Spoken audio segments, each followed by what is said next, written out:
He's an entrepreneur, an author, a speaker, a content creator, a celebrity influencer, but more than that, a 3 a.m. friend that all of us wish we had. Big fan of Internshala. Use it so often, like default है मेरा.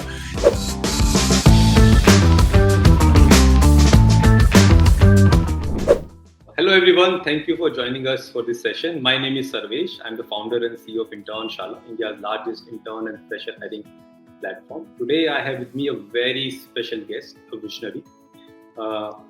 He's an entrepreneur, an author, a speaker, a content creator, a celebrity influencer, but more than that, a 3 a.m. friend that all of us wish we had. I have never seen his content and not walked away either with a smile on my face or a bit of warmth in my heart. So it's my pleasure and honor to introduce none other than Ankur Warikoo. A big round of applause for Ankur, please.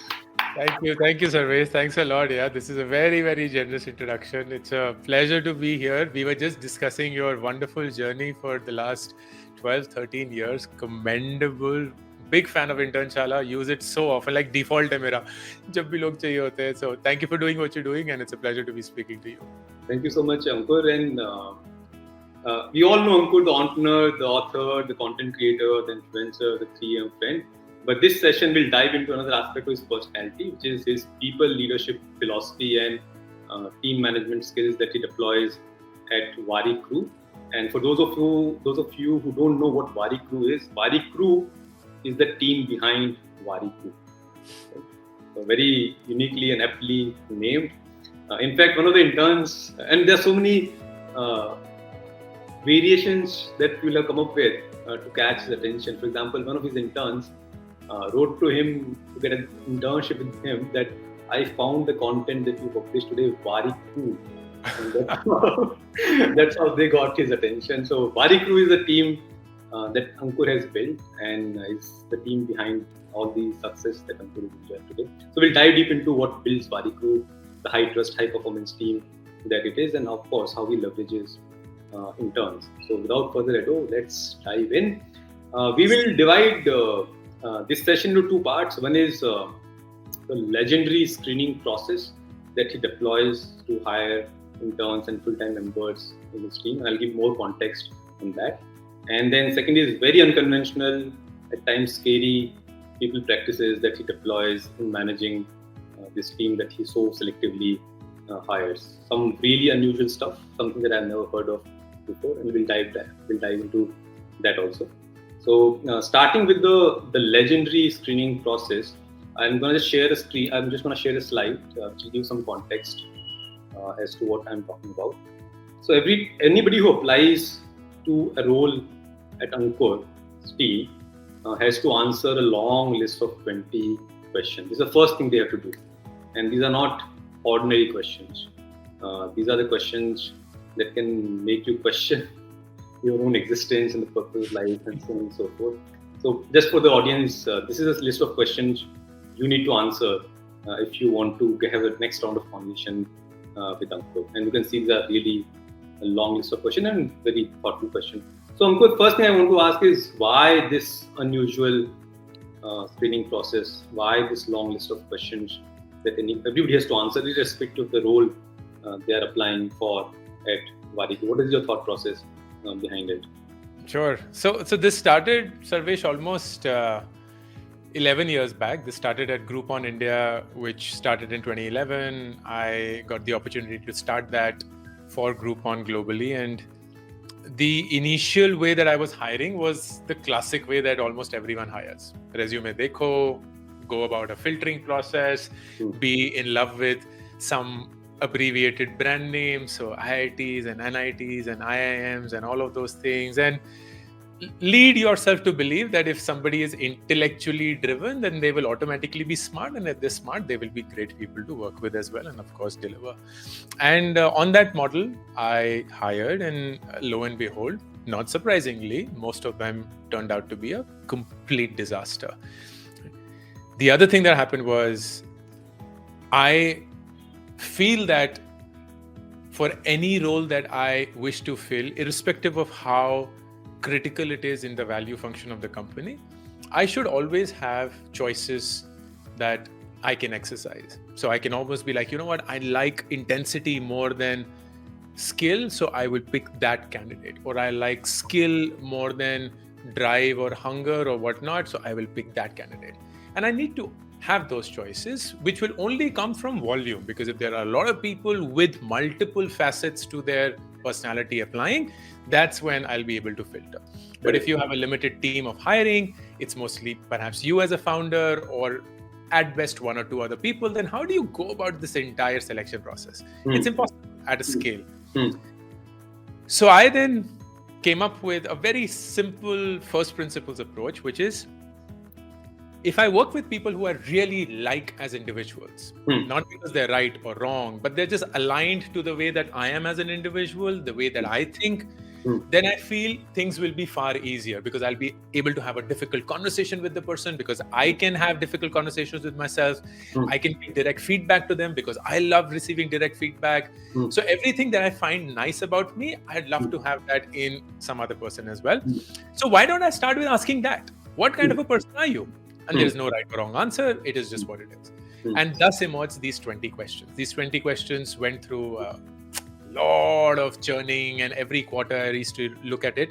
But the best thing was, everyone who applied at Groupon India used to get sent these 20 questions. It happened at Nearby as well. It happens today at Warikoo as well. And surprisingly, at least at Groupon it used to happen, not so much anymore. Of the 100 people that we used to send out these questions, only 27 used to reply. So there was 27% sell-through of these questions, which was like, you know what, brilliant, because now I don't have to spend time in wading through the 73% who did not even choose to apply these questions. And ये questions आपको खुद के लिए answer करने चाहिए, forget somebody else. Correct. And that made things very, very simple. It also refined the kind of people we were meeting beautifully so. And I've just stuck to this and kept improvising on the questions, and it has served us tremendously well, particularly in a small team, because in a small team I believe you cannot have cultural or value differences amongst people, because even if one person is 10% deviant from how the value of the rest of the team is, that's it. That difference is going to be so stark in a small team that you just won't be able to function, and that's where all the ripple effects and disasters of a bad team will start. So this is really well. I just had two follow-on questions. That first of all, I didn't know that you have been following this since Groupon days. I thought this is only after Ankur Warikoo became the Ankur Warikoo. Asking this question, because then nothing of what I'm doing right now is recent. It's just years and years of making it better and better, and now implementing it. Because now I can imagine that why somebody would take the pains to answer this question, because it's very personal, and Ankur is Ankur. But at Groupon, when you deployed this process, I have two questions. One is, I think I resonate the overall philosophy is that I want to find people who are culturally aligned with the way my values of life, right? There's similar value systems, so at least the difficult conversations become easier and there's no friction, etc. I get that very straightforward. But do you think since it's across the roles, it's not only for entry-level roles, it's across the roles, right? So do you think it also sort of puts off people who just don't have the time to answer these questions, and there's a lot of soul searching and a lot of reflection. I mean, I might spend a week just trying to find answer to these questions. So do you think, especially in Groupon, when there's a large team and the roles are a lot of roles to be filled in, do you think your HR hated you for sending these questions? No, actually not. So as I said, only 27% people replied. So 73% were choosing, saying, not worth it, not doing it, certainly wouldn't spend my time doing it. And it also has a cultural nuance. If you were to ask these questions in the US, you most likely get sued. So you because these are like really, some of them are very personal questions, and I don't think culturally their system is even aligned or comfortable answering them, and that's perfectly fine. So we were totally okay saying no to such individuals. We were absolutely fine. And I feel this stems from the entrepreneurial philosophy that when you start, it always helps to have a very laser sharp niche of what you're trying to offer your customer. And that means you will have to say no to a lot of customers who would want 1,000 other things from you, but you don't want to serve those needs and use cases in the beginning because you just don't have the bandwidth to. So I'll pick one use case and just do a good job of that. Uber didn't say, well, I'll give you everything. It's like, no, I'll give you a black car, where you want it, when you want it. But if you want it tomorrow, can't help you. If you want to go out of the city, can't help you. If you need a small car, can't help you. If you don't know where your location is, can't help you. I'm going to say no to all of those individuals. I'm only going to serve one because I know how to do that best. I think it's the same thing that happened here. And at scale, it does make the process very slow. And this is a pure admission. Even today, case in example, we are looking for a content writer last year. It took us 3 months to find one content writer because this process was what was sacrosanct. But the one that we have, love her. She is absolutely great. Couldn't trade her with anything else. And I'm happy that we waited those 3 months and went through that process because it just gets through. I think wait for the right person to show up. And we're always waiting for the right person to show up. And again, this can't be an elimination, right? So very rarely would you eliminate somebody basis the responses of these, because these questions don't have a right or wrong answer. Correct. What you're thinking is, do I want to work with a person such as this in this role or not? Right. Do I feel that this person will work or not? But the best thing is people who opt out of answering this in the first place, which, as I said, is becoming harder and harder because most people just end up answering. So we still go through those questions, but the process hasn't changed at all. Sure. And I was to ask that initially it must have filtered out people who are not serious enough, but now that you're popular, I'm assuming everybody answers this question. Do you see, so that element of filtering has not now reduced and you get a lot of answers, and then you again have to spend time going through all these 100 answers, and how do you now filter who is the real person you want to spend the next step? So the response, I measure data like crazy. So the response has now gone up from 27% to about 72%, which is a huge jump. Right. So there are still 30% people who choose not to, and that's perfectly fine. What we've also done is we've added, and this has been a recent addition in the last 1 year, we've added, in addition to this, emotional questionnaire. It has 2 things to it. So the team that you spoke to did not go through that. One is your ability to regulate your emotions. So the test of emotional regulation. And the second is your attachment style in relationships. Okay. And what I'm looking for in there, which has helped me tremendously, is one, I do feel that in a small team, I want to work with people who have the ability to regulate their emotions. So looking for people who have a very high level of control over that. Sure. And I'm certainly looking for the attachment style, which is secure in nature and not otherwise. There are 4 attachment styles, and there is enough work that has been done around that to come up with this. These are all very well established tests. These are not that we have made, unlike these questions. These are established questionnaires. They're free, so they're great. I can share the link. And that then helps us filter further. Right. So there are some cases, like I would ask myself, hey, for this role, let's say, for example, if I'm hiring for somebody in the customer support of my courses business, who's going to get a lot of questions from students about ये नहीं चल रहा है, वो सही नहीं है, इसको कैसे करते हैं, मेरा login नहीं हो रहा है, so on and so forth.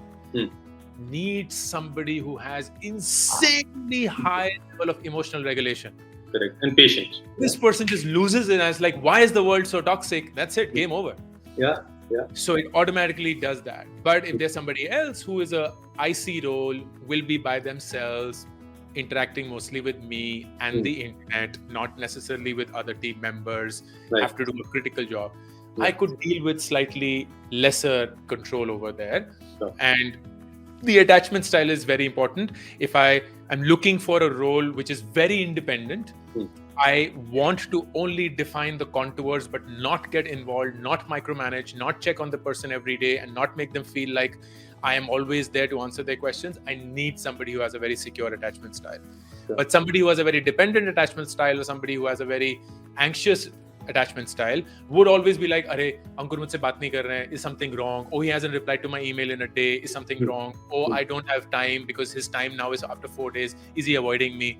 And all of that then just stems the trigger, which is just not. So I think the evaluation of answers is not in this context of overall value system, but also the role.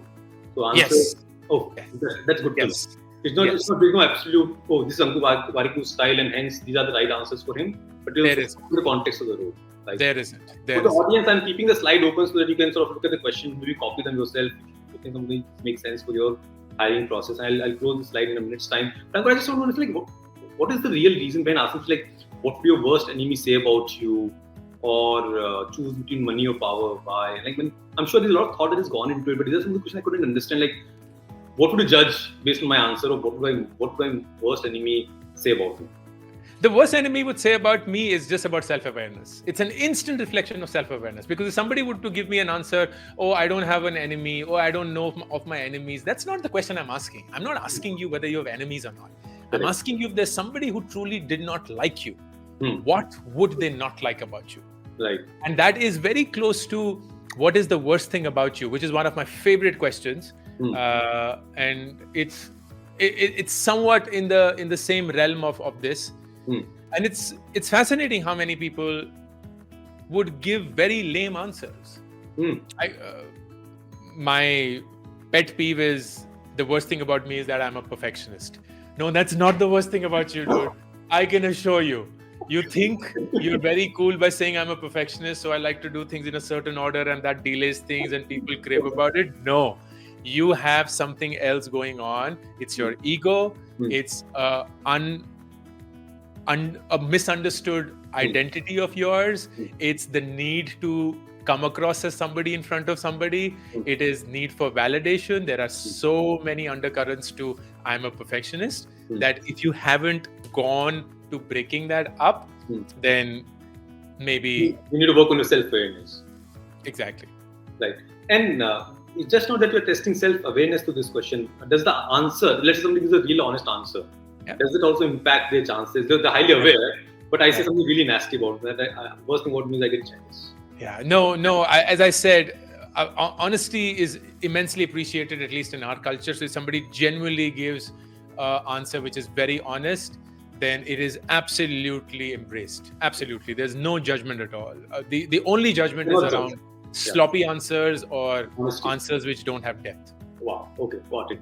And one of the audience, Rajesh in the audience, wants to know that isn't it better to give these questions impromptu rather than giving them out over email upfront, because then people can think about it and give rehearsed answers. So what is your take on that? Like, it's exactly the other way around. I'd love people to think about. So this is the very exam mindset that we have in India, right? कि आधे घंटे के अंदर जो हो रहा है उसी से तुम्हारा IIT JEE determine होगा. No, funny we're speaking about this. My son, he's just got his grade 5 piano test results, and he scored a 78 on 100. And he was very confident that he would do a lot better. And both my wife and I, our first reaction was, he will be really sad. But our follow-on reaction was, the grades don't matter, because for him, music and piano is a way of life. So how the F does it matter how much he scored in that stupid half an hour exam in front of somebody who he's never met in his life? Couldn't care two fucks, and genuinely couldn't. And it's the same thing with this as well. I will not derive any pleasure by having somebody fumble on what is something that your worst enemy would say about you. I'd love for them to think about it, take days and days, use ChatGPT if you want to. I am 43, I can see through shit instantly. So I will figure when somebody's being honest or not, but I'd love to give them the time to reflect upon this so that they truly know what they want to say.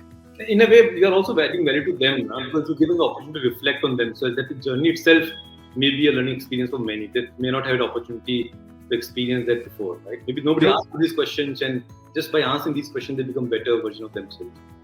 There's so many people who give this feedback. The best takeaway is when we go through, we recently were hiring for a student community manager. There were about 1,000 applications, 1,078 applications came through. All of them were given these, and we went through 1,000 responses to these questions, or whatever that number was. And everyone that we sent a reject email to, anyone who wrote back said, loved the experience of applying, loved it. And we suddenly have created 1,000 odd ambassadors who will, in some shape and form, go about and talk about this unique experience that they had, even though they got rejected. And this was such a important parameter for the HR team at Nearby, that all those who don't make it, do they also go on to refer despite the fact that they didn't make it. Wow. And we used to measure that. We actually had a referral mechanism for candidates who sat through our application process but never made it. And I was always surprised that people actually do, because they love the experience. And because you invested in them in a way by giving them. Yeah, in some way, yes. It's like they felt heard. Yeah, for the first time, there were people who were actually like, when I go, it's almost embarrassing, but that's the way we do it. Our interviews start with the admission, "Hey Sarvesh, I know nothing about you except the 20 things that you've told us. I do not know where you studied. I do not know what you've done in life. I do not know where you're working. I don't even know whether you're working or not. So I'd love to know more about you, because I have not consumed any document, least of all a resume from you." Because we don't look at a resume. We don't ask for a resume ever. We just do not share that document. It's a useless piece of document for me. And it's amazing how they feel heard, because when they give a response, I would go through these responses and I would have done it for the preparation of the interview, and would come back and saying, yeah, this is what you mentioned in this, and that's why it makes sense. And I'm like, oh my God, you actually went through it. Like, what were you expecting? My job is to go through these before I speak to you, as against ki kitne number aaye the, kahan gaye the, kitna padha tha, kitna CGPA, blah, blah, blah, blah, which is just... For all the founders and HRs listening, I think this is perfect example of putting human back in human resource. I love that. Yeah. All right. Okay. I'll move on to the next slide, which is follow-on question on this, and I'll just perhaps then take next one of the audience question. So this is so while all the first set of question goes out to everybody, then depending on the role, you also do specific tasks. Right? This set of question here was sent to somebody who applied for data analytics role at Ankur Warikoo. Now, in this, you're given a data set, and then ask them some very simple questions about the data set. Very, very simple questions, right? So what beats me and what I'm dying to ask is that you're definitely not testing their Excel skills, because anybody can answer these questions very quickly, and they can Google it and they can have some friend answer it for them, etc. Right? So what I'm trying to say is, what were you trying to judge? And the candidate did mention, the person I spoke to, that Ankur was very particular that tell me the process you follow to arrive at these answers. I'm not interested in answers. So I'm very curious, because most of the time when we give out assignments, you only look at the answer and say, this is correct, and looks like this person knows the tool, etc. So why are you asking so simple questions to a data analyst? You're doing a lot more complex analysis, and this is not really a reflection of his analytical or their analytical skills at all, or at least the True. So what was... That's a great question, and your homework around this podcast has been fascinating, and I have to declare that. I was in fact discussing it with Chaurya, and it's like, great questions, and he asked me, so he's the one who shared this with you as well. There are two parts to the Sarvesh. One is, if I understand that the role is such where there will be enough opportunities to grow, to learn through the challenges that will be posed on it. The job of this task is to evaluate a bare minimum bar. It's not to evaluate the top, but the bare minimum bar. Okay. And I need to ensure that everyone that I'm spending time with is able to cross a certain hurdle, so that we can speak eye to eye and have a mature conversation where my context is not lost upon them and theirs is not lost upon me. Sure. Okay. But after that, I am looking for what is the extra effort / ingredient they bring in, which is perhaps nothing to do with what they're supposed to do. So in this case, for example, you're very right. These 5 questions are basic for a data analyst. But you know what? That's all that I need as a bare minimum. Okay. So somebody who doesn't clear this hurdle automatically is out. Somebody who clears it but can also do SQL and can also do Python, I don't really need it. That's like an overkill.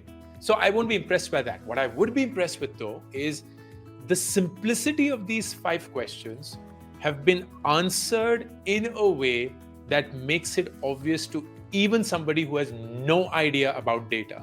So the way it's presented, the Excel sheet itself, the formatting of it, the process through which it came about, because that's how I think.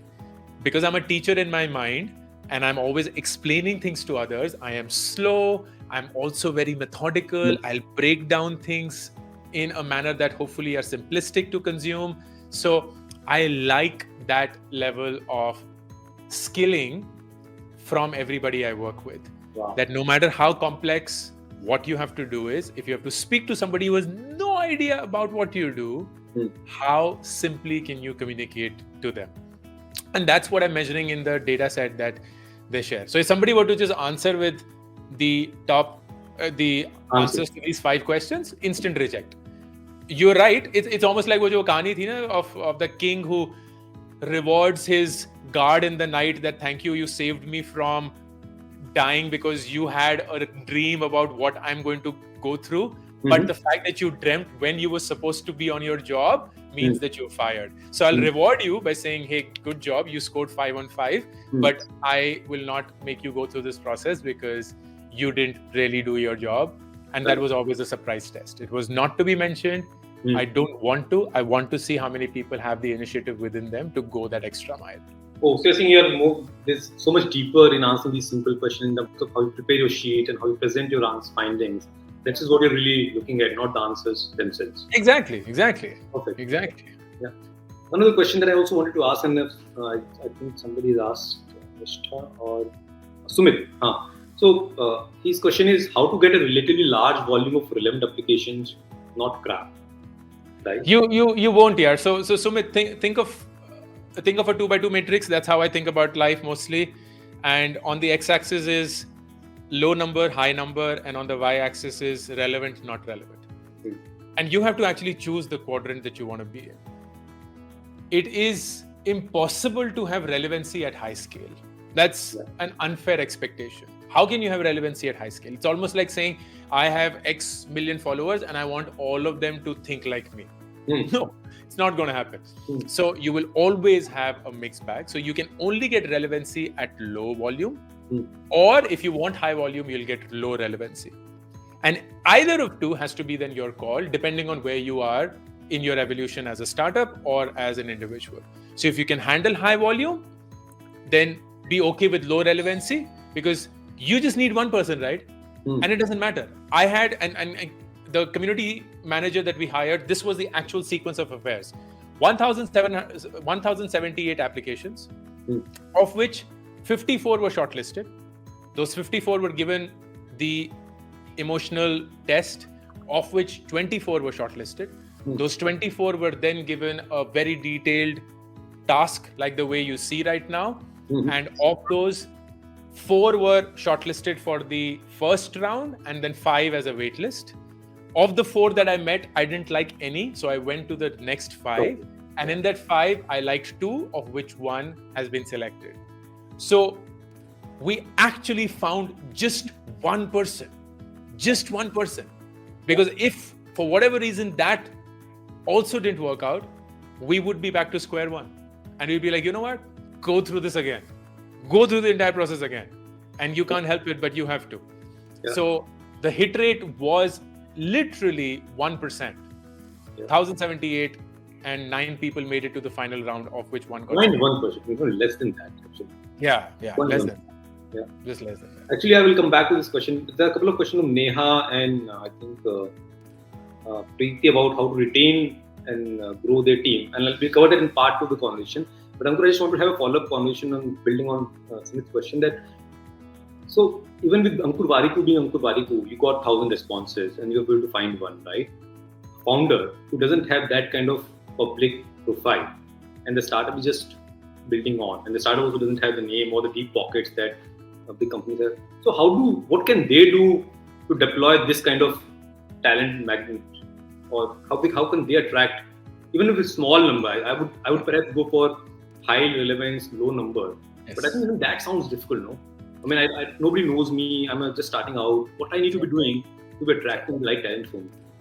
So the only thing that we used to do at Groupon, which was frankly the same thing, it may sound, oh, that was never the case with me, but when I started in 2011 Groupon wasn't so well known, at least not outside of the normal circles that we have. I wasn't certainly well known by any stretch of imagination. And what we did, which really, really helped Sarvesh, was I was always hiring.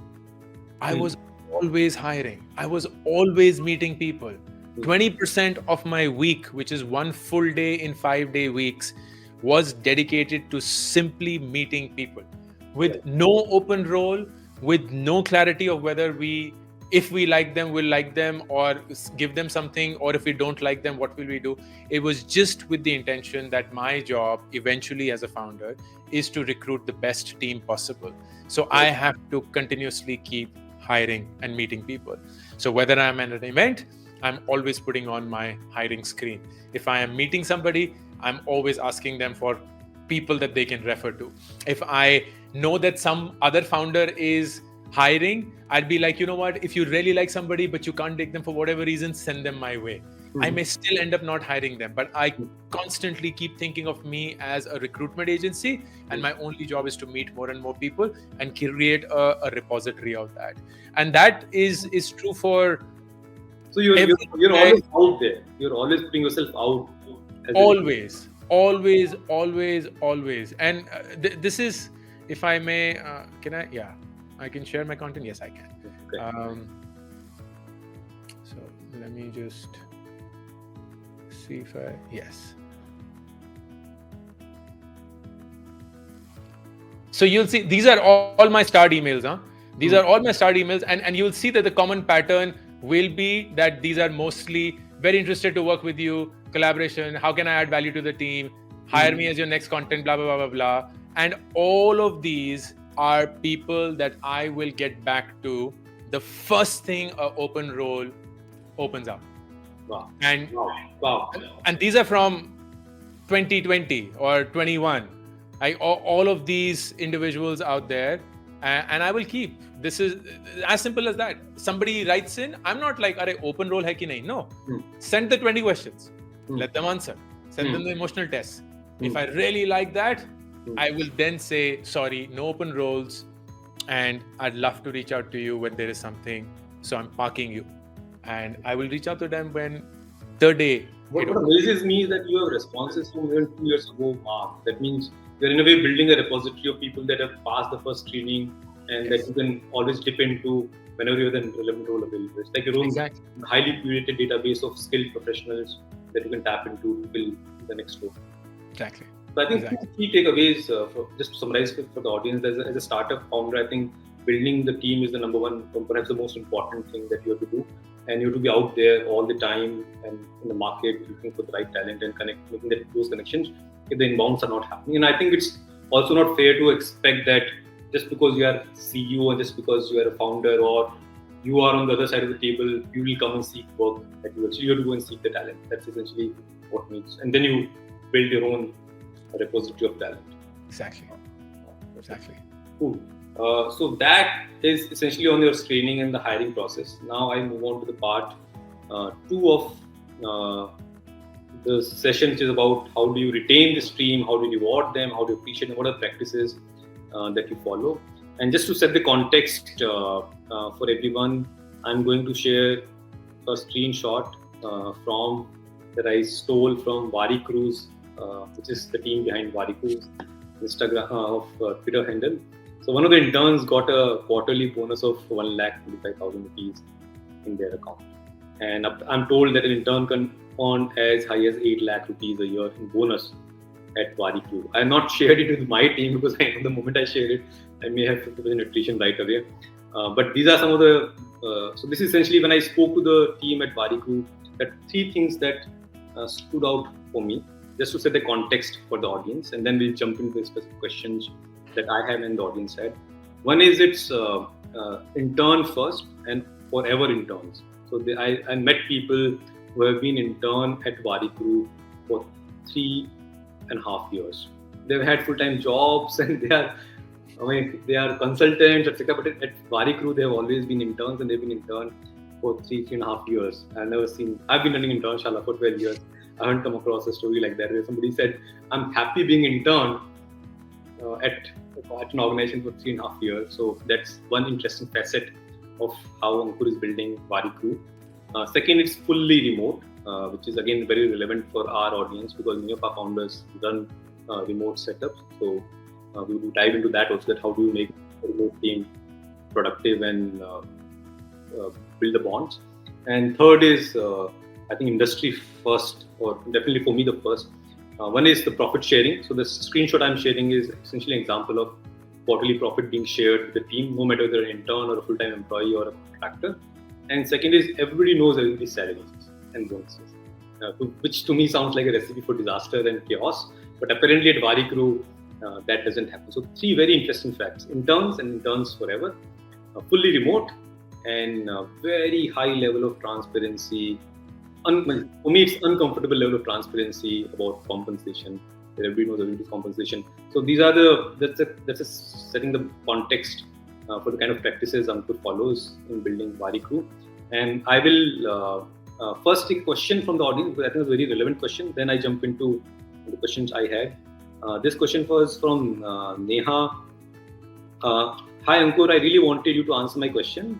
So my question is how to make my team follow me genuinely despite everything and all human that I can be. And I think it's a question that a lot of founders want to, but I'm really nice with my team. I'm always sincere, honest with them, but I get heartbreaks often. And I think many founders will relate to it, that they feel, or I also at times as a founder feel that I did everything I could, but I don't think it was reciprocated. By this I mean I'm flexible with them and giving them works, giving space for experiments and all, but maybe how do I make them follow me genuinely and sort of stay for long? And another question somebody had was, how do I retain them for long? So I think that's sort of a similar question. So how do you make them believe in you as a leader? I won't say fall in love with you, because then maybe that's not the right way, but how do you sort of continue to inspire them and believe them in you as the organization as well as the leader you are? Yeah. The response to that, it's a beautiful question, Neha. The response to that is, I learned it the hard way, that at the end of it, any materialistic intervention that you have towards making your employees, your team members feel fulfilled is going to become very quickly second nature. It's going to become a default. So the salary that you give, default. Bonus that you give, default. Perks that you give, default. Like, people will somehow park it at the back of their mind and know that it is there, but it wouldn't be the reason why it drives them. And for the longest time, I believed that pampering them, showering them with love, and being very empathetic, and of course being very nice and cheering them out, and all of those will make a huge difference, and it does. But the biggest thing that people are looking for is a sense of fulfillment, not a sense of contentment. When you think of your professional career, you're always looking for fulfillment, not contentment. Contentment is what we look from within.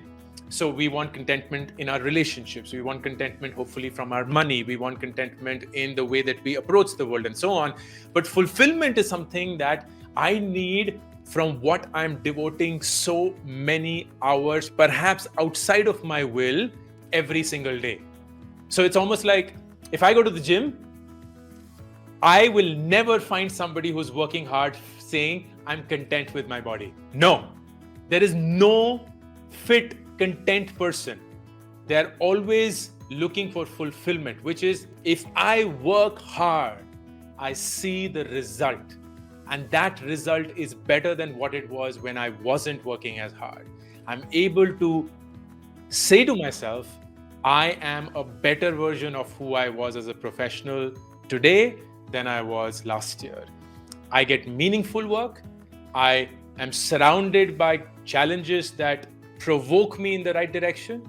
I am not wasting my time in shitty politics and in trying to smooth my boss and make them feel that they are the best thing to have happened.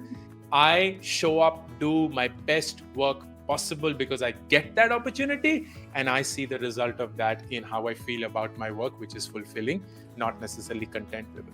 And that is your job. That is your primary focus, Neha. I just happened to finish Elon Musk's latest biography, which is by Isaac Walterson. I will encourage all of you to read it. It's a fascinating story, of course, and there are so many aspects to Elon Musk that we understand, misunderstand, and so on. But it just confirmed to me how fulfillment is the driver to get the best talent to work for you. By any stretch of imagination, Tesla, SpaceX, the Boring Company, any other company that Elon Musk is like, has the worst work-life balance ever on earth.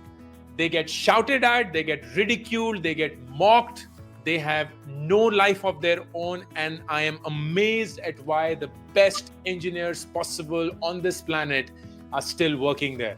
And the reason is because nobody else will give them this opportunity. There is nothing close that any other company can offer them that these companies can. So when they show up every day, they're like, fuck everything else. If I do my best, I will know that I'm amongst the few people on this planet who have been given this opportunity and can deliver to this extent. And that drives them. So I have no retention mechanism beyond make them feel like they're sitting on the best opportunity they could have got. Give them good quality work, surround them with good quality people, give them good quality feedback, and genuinely stretch them beyond what they thought were their own limits. They will reward you with their commitment in a way that you can net. No money can buy that. No perk can buy that. Nothing else. I think it's the most powerful 5 minutes of this session. And being content versus feeling fulfilled. And I think being fulfilled is part of that. I feel I'm growing every day as a professional. But every day I'm better than what I was yesterday, which can only happen if I'm subjected to newer challenges, if I'm surrounded by people that are smarter than me, and I constantly feel that I've learned something new, which I didn't know yesterday. Yeah. Absolutely. Wow. Okay. I had 2 questions, and I also have 2 audience questions that are very similar. So maybe my question was about why do you sort of believe so much in interns instead of full-time employees? And Chandni also the same question, or similar question, which is, can interns do really great work without experiencing their role? And is training in them another investment of time and money, which is not worth it? Sure. So I'll give you a practical reason of why I have interns, and I'll also say how I think about this. The practical reason of having an intern is beyond 10 full-time people, I have to go through the shit chat of PF and all compliances that make me a quote-unquote formal company. And if I have lesser people on the payroll, like today we have 5 people on full-time basis, then that just allows us to be a lot more focused on what we have to do as a business as against other regulatory compliances, which are just, in my opinion, at this stage, unnecessary. There are enough and more avenues for people to invest their money, and PF is certainly not the one that we are jammed on. But the bigger thing was, I like everyone who's working with me, whether it's full-time and whether an intern, to be working at multiple other places. I have no concept of conflict of interest. I genuinely believe that the world is a positive sum game. There's nothing that we're doing which is rocket science. There's nothing that we're doing which is IP that should not be and cannot be taken or learned and applied by somebody else. So I know that if anybody is working someplace else, that experience is only either helping them become more financially independent or giving them more professional exposure, which will indirectly serve me because they would learn a lot more than what I can offer to them. And an intern was the simplest way to make that happen, because in India, moonlighting is not a concept and a full-time employee is often reprimanded for working someplace else. But I said, you know what, nomenclature-wise, let me make it very easy. You're an intern, which means you can have as many internships as you want as long as you can manage your time and are fully committed to this one as well. And that just helped. And because it helped, I had no reason to change that. The only full-time roles that I have are roles which are critical to the functioning of the organization, not to suggest that the others are not, in a way that I need that as a committed 40-hour minimum a week role. Right. Everything else, maybe 10 hours a week, maybe 20 hours a week, maybe even 40 hours a week, but it's flexible. And I also know that I can easily find those individuals outside if I were to look for them. So that differentiation helped a lot. And that's why we just stuck with that intern model. There is, of course, work that you'll have to do with everyone. So don't think of an intern, and that's my biggest angst against that term itself. Don't think of interns as temporary. Don't think of them as people that you can just push around because they are low cost or they are just loose and you don't have a long-term commitment on them, think of them as somebody who will be working with you for the next 2 to 3 years, irrespective of whether you call them intern or not. Sure. And invest in them the same way. So if I have somebody who is 19 years old, she's a college student in her first year, she's an intern, and I keep telling her, Ananya, the day you graduate, I'm just waiting for that because then you become full-time. I'd love to have you full-time. So you have a job. But you know what? This is not the job. But if you want a backup in your head, you have that backup. You have a job before you finish your college. Here's the offer letter and you can redeem it whenever you want. But go out and find the job that you would love. Go out and find the job that you would want to work at after college. But the next 3 years when you are in college, because you are in your first year, just spend time with me and we will then together do a lot of fun things and you'll hopefully learn in that journey. So that's what I'm doing. So I have a 3-year bet on somebody like her. Shaurya, who you spoke to, Sarvesh, he started working with me when he was in his last year of college. He's today 3 years out, still working. He works with the who's who of this country's YouTube ecosystem. And yet he chooses to continue working with me for reasons that I can't explain. Perhaps he also can't. But I love it because he offers something that very few people can. And I don't have to. We in fact had that conversation 6 months back where I asked him, hey Shaurya, if you come in full time, then you have to be a data guy for all of my social media, not just YouTube, or you have the choice of remaining on YouTube, which is your forte, and being an intern. And he's like, any day, only YouTube, intern. Simple, perfectly fine. I got somebody else to look at the data for Instagram and LinkedIn, and he continues to be on YouTube. This worked out really well, and things go on. So it's very practical in that sense, but it's driven by the fact that I'm taking a long-term bet. So the investment will always be according. The other aspect of this question is obviously flexibility and both in terms of legal aspect as well as time commitment, but also taking a bet on freshers. When you say intern, there's also a term associated with it.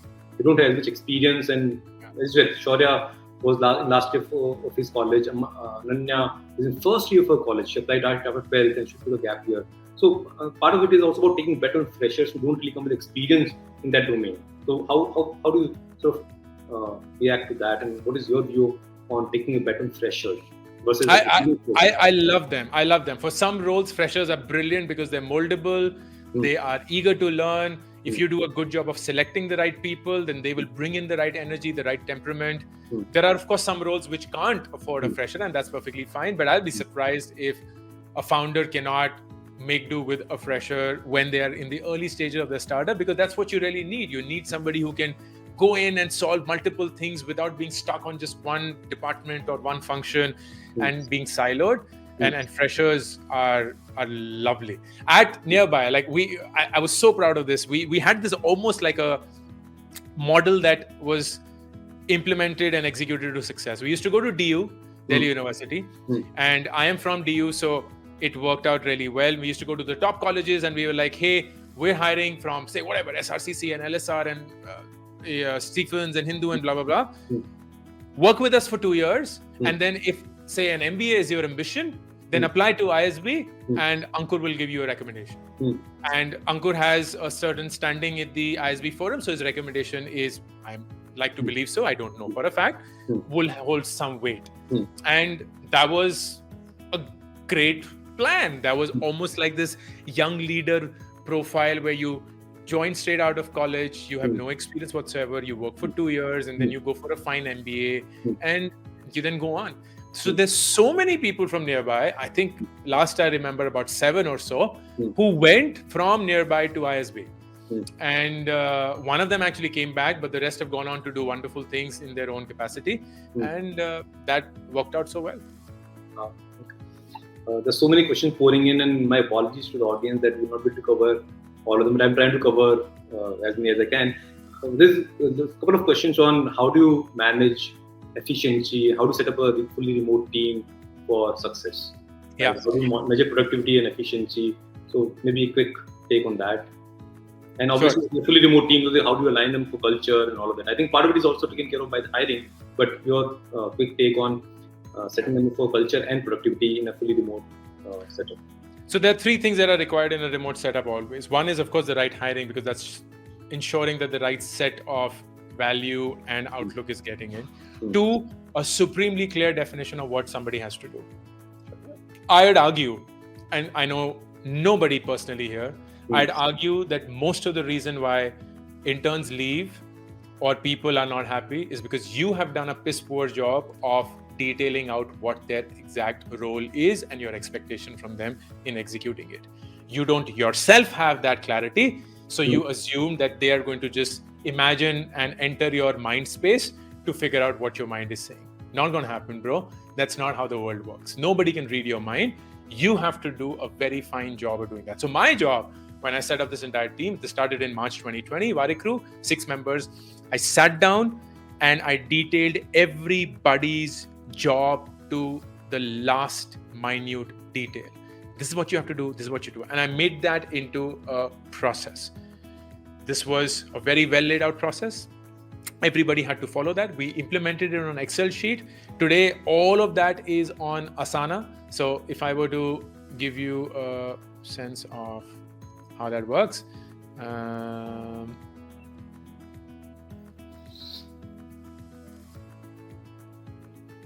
so this is our Asana dashboard. Asana is a project management tool. You needn't invest in this, but if you were to, these are all the projects we have. So our Instagram, our WebVeda, which is our education company, Voice with Warikoo, which is our podcast, our LinkedIn content, our ads, the course that we are running, blah, blah, blah, blah, blah. And these are, for example, the tasks that I have to do. So everybody, when they open up their Asana, will see the tasks with the deadline attached to it. So I have to write a newsletter by tomorrow, 11:30. I also have to do a few things, blah, blah, blah, blah, blah. And you'll see all of this is there. Similarly for everybody out there. So everyone knows what is everyone's job and when do they have to do it. When that happens, then there is a report that comes in, and that report is every Tuesday, and that is for everyone in the team, how many of them had any sort of delay in their tasks. So to give you a sense of the scale, our team goes through 287 tasks in a week as a team. And in those 287, there were 4 delays. 283 were on time. And 99%. Wow. Yeah, like whatever the number is, these are our extended teams. So we call them Warikoo partners. They are not part of Warikoo, but an extended part, and there were no delays there. This feeds into their quarterly bonus. Yeah, I was about to ask that there are 2 parameters here, speed and quality. How to measure speed? But now I got this question. So this is the speed bit. This accounts for 40% of their contribution. And then we have the JAS 20. I hope everyone attending the session is either recording this screen or taking notes, because Asana and this makes it so easy for you to define the tasks and keep everybody on. Exactly. Exactly. How to believe the data. And so this was the email that I sent out early this month because it was the end of the previous quarter, which is July, August, and September. And the bonus has 2 parts. It has timelines, which is based on Asana, and that is 40% of the score. And then there is quality, which is 60% of the score. What is quality? Quality is the monthly rating that they get every month from me. So I rate them on a scale of 3, below expectations, met expectations, exceeded expectations. And that comes with very clear examples, very detailed entering. And it starts with their own self-reflection. So every month, at the end of the month, they have to reflect on their month and tell me what they did well, what they felt could have done better, give themselves a rating. I will add my own and reflect upon it and give them a final rating. And this then will determine the individual bonus for everyone. So to give you a sense, the person who earned the highest bonus this quarter had 0 delays on Asana all of the quarter, so did not miss any task and met expectations for 2 months and exceeded in 1 month. And the one who had the lowest accounted for more than 25% of all delays and were below expectations 1 of the 3 months. And this was the total bonus pool, which was 8.67 lakhs. And this was the range. So the one who earned the highest bonus got 88,360. The one who earned the lowest bonus got 71,565. The financials of the company are there so that they know everything that we are doing, and everything is transparently laid out. Everybody knows everybody's performance at all points, and that's how we measure our performance and make sure everybody is aligned. So it starts with a class on performance appraisal and measurement. We have this hour session. I can speak on team building for 2 full days. HRs need this. I mean, I don't know this so well, and I would want my HR to be part of this. How do we do this? Because we struggle with so much objective, like the way how objectively it has been defined, how transparent it has been defined. I think a lot of HRs will learn a lot. I mean, I'll maybe have it a separate conversation altogether. But I hope answer your question on reward and recognition practices that actually work. I think has been answered to a great extent here. First, obviously, very clearly in detail define what somebody is expected to do, and then use tools like Asana and clear policies around how do you measure that performance, and then design the rewards around it. This is what Ankur is doing. And we have last 10 minutes, so I'll just quickly jump to this. Anyway, you brought out this email where you showed the performance, and I was feeling uncomfortable. Why am I looking at Ankur's financial performance? Maybe I cannot be looking at that. So how do you, isn't this culture of too much transparency? And I spoke to your team, everybody knows everybody's salaries and bonuses, etc. And I asked them multiple times in multiple ways that honestly, hand to your heart, has there never been an incident where somebody's felt jealous or somebody's felt, look, this is unfair. I deserve as much as person X, and they said no. And I was like, has Ankur prepped you up for this session? But I really want to know that how is it possible? Like, I mean, we are all humans, and we all have a subjective view of our own performance, and then there's an objective view, and it's very hard to detach ourselves from that, right? An objective evaluation of performance. Honestly, have you never had any problem with this culture at all? And have you never had any problem with making salaries public the way you have? And even your financial performance, sharing your financial performance with the team. I do it in parts myself, but not this level where everybody knows everybody's salary and costs. So I'll give you the simple reason of this is my hypothesis of why I think it hasn't happened, Sarvesh. The reason is because there is objectivity in this. So the big angst in employees around salaries is that somebody else's salary is not justified or cannot be explained. So think about the fact, and I'm not suggesting that happens, but hypothetical scenario, there are 300 odd people, not everyone is equal at Internshala, and one very critical resource comes to you and says, hey Sarvesh, I've got another opportunity, they're giving me a 40% bump, I think I need that money right now in my life, I'm going to go. And he'll be like, you know what, just stay, I'll match. And you're doing the right thing for yourself. Correct. But the minute you do that, you have brought in subjectivity into the exact thing that people thought was objective so far. So if for whatever reason that were to leak out, you have destroyed any hope of being calm around that number. And this was something that we learned and we followed religiously at Nearby, and I've only gone on to do this here. And I spoke about this actively in a Twitter thread, which I will refer to. But to give you a sense of how this works is we have something called a compensation benchmarking exercise. And these were the companies that we benchmark against. So Zomato, Flipkart, Ola, Oyo, Make My Trip, Amazon India, Paytm, Byju's, Unacademy, Swiggy, Nykaa, Naukri. This was done in Jan 2021. There was a refresher in Jan 2022, but we haven't done it ever since because the market has been going up and down. But for every role that we have in the company, we have a experience band, a median fixed salary, a minimum fixed salary, and the maximum that the company has to offer. And we have taken a call as a company, we will always be the median or the 50 percentile mark. Sure. That means if somebody is joining a video editor role at Warikoo with 1 year of experience, they're going to most likely get 4.78 roundabout as their fixed compensation. Okay. Plus. Now, this makes it super clear because all of this is just available for everyone. They can look at it at all points of time and make sure that they are compliant or not. But the more important thing is we ask people for, if they're already working, we ask people for their current compensation. And if our own benchmark is lower than their current compensation, we just say no. Wow. Sorry, we can't hire you. We can't hire. We don't want to make somebody come down on their salary, and we certainly don't want to give them more than what we have chosen as a benchmark. So it is an instant and easy no for us. Sorry, can't afford you. Not going to happen. By the same measure, if somebody has, 1/3 of the salary for some random, and this was an example that happened in nearby. Somebody was working in a big ITES company where salaries tend to be very low. We are a product company, so salaries tend to be high. So when he submitted his last compensation and the offer that we made, it was a 3 times jump. And he thought we had made an error in giving that offer. And we said, no, this is not an error. There's no extra zero. It is actually what it is. Because people are just used to 20, 30% jump, 40% jump, or whatever the case is. And we were like, no, there is no jump or no jump. There is compensation benchmarking, which is determined by the industry, and we're just going to follow that.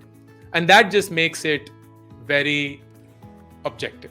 Ankur, I'm super determined that I'm going to ask you for one masterclass on the compensation piece separately, and I'll invite the entire world's HR to come join it. But I really think I, as a founder, have so much to learn, because I started the same principles as you did, and over time I made the mistakes that you just spoke about, retaining people by offering them pay or matching them with salary, etc. And I've suffered through the consequences and still living through some of those consequences. But I think as an HR community, we need to learn about this objectivity and whether it's really sustainable. We need to have a deeper conversation on that.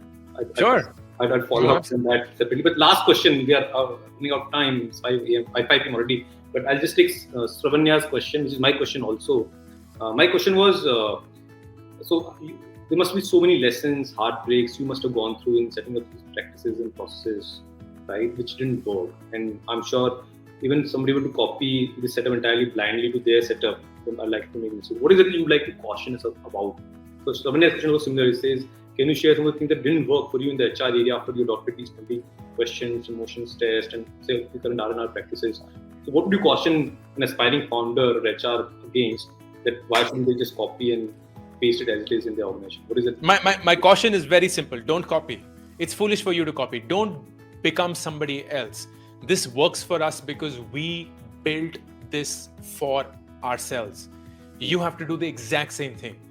Think about what kind of people do you want to work with. Think about how do you want to go about assessing that. It's almost like if you know who you want to work with, if you were to meet them at a party, if you were to meet them at an event, you will not be like, resume nikalo, chalo batao kya karta hai. You will have a very different way of evaluation, right? Just replicate that evaluation. Just replicate that evaluation. Like I would love to ask these 20 questions to somebody I met in real life, because it will tell me so much more about the person beyond what I can always or ever know. So you have to create your own process, and it will happen through trial and error. It will require patience. You will falter, but you're in it for the long run. You're building your startup for the next 10 years. If you spend the next 3 months in honing this, you're going to bless yourself for the next decade. If you don't get it and you keep delaying it or postponing it, you're always going to keep kicking yourself, saying, I wish I'd done it, and still not do it. So please, just make something that works for you, test it out, use this as an inspiration, as I also did from several other people, but you'll have to ultimately make it your own. Wow, I think that's a beautiful way to sum this up. I think authenticity and honesty have been have been hallmark of you as a person, and your that reflection hiring process. And that's advice that I think we are sharing with everybody, that eventually whatever you implement has to be your own, and this is only possible if it's authentic to you. On that note, thank you so much, Ankur. And for all the audience who are asking whether there will be recording available, yes, we will make a recording of this available on our YouTube channel, as well as email that to you. But thank you, Ankur. I really, from the bottom of my heart, I really enjoyed this conversation. So much I learned, and I think there's so much more that we can go into depth of. But it has been a wonderful opportunity for us to learn from your experience and your insights. I can't stress that enough. Thank you. Authentic and such a heart-to-heart conversation. Thank you so much. Thank you so much. Thank you for setting it up, and I'm glad I got the opportunity. Thank you, Sarvesh. And all the best with everything that you're doing. Thank you everyone for joining us. It was wonderful having you as audience and guests, and we'll be in touch soon. Thank you. Have a good day. Good night. All the best, everyone. Bye-bye.